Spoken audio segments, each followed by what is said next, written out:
Mrs. Dutton here, back with Chapter 16 of The Miraculous Journey of Edward Tulane. "Bryce," said the old woman, "get away from that rabbit. I ain't paying you to stand and stare." "Yes, ma'am," said Bryce. He wiped his nose with the back of his hand and continued to look up at Edward. The boy's eyes were brown, with flecks of gold shining in them. "Hey," he whispered to Edward. A crow settled on Edward's head, and the boy flapped his arms and shouted, "Go on, get!" And the bird spread his wings and flew away. "Bryce!" shouted the old woman. "Ma'am?" said Bryce. "Get away from that rabbit! Do your work. I ain't going to say it again." "Yes'm," said Bryce. He wiped his hand across his nose. "I'll be back to get you," he said to Edward. The rabbit spent the day hanging by his ears, baking in the hot sun, watching the old woman and Bryce weed and hoe the garden. Whenever the woman wasn't looking, Bryce raised his hand and waved. The birds circled over Edward's head, laughing at him. What was it like to have wings? Edward wondered. If he had had wings when he was tossed overboard, he would not have sunk to the bottom of the sea. Instead, he would have flown in the opposite direction, up into the deep, bright blue sky.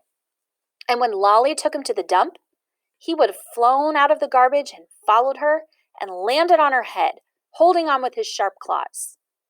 And on the train, when the man kicked him, Edward would not have fallen to the ground. Instead, he would have risen up and sat on top of the train and laughed at the man. Caw, caw, caw. In the late afternoon, Bryce and the old lady left the field. Bryce winked at Edward as he walked past him. One of the crows lighted on Edward's shoulder and tapped with his beak at Edward's china face, reminding the rabbit with each tap that he had no wings, that not only could he not fly, he could not move on his own at all, in any way. Dusk descended over the field, and then came true dark. A whippoorwill sang out over and over again, "Whip-poor-will, whip-poor-will." It was the saddest sound Edward had ever heard. And then came another song, the hum of a harmonica. Bryce stepped out of the shadows. "Hey," he said to Edward.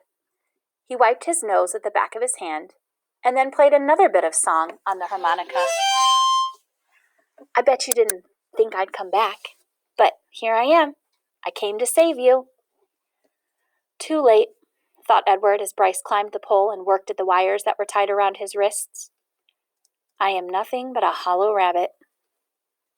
Too late, thought Edward as Bryce pulled the nails out of his ears. I am only a doll made of china.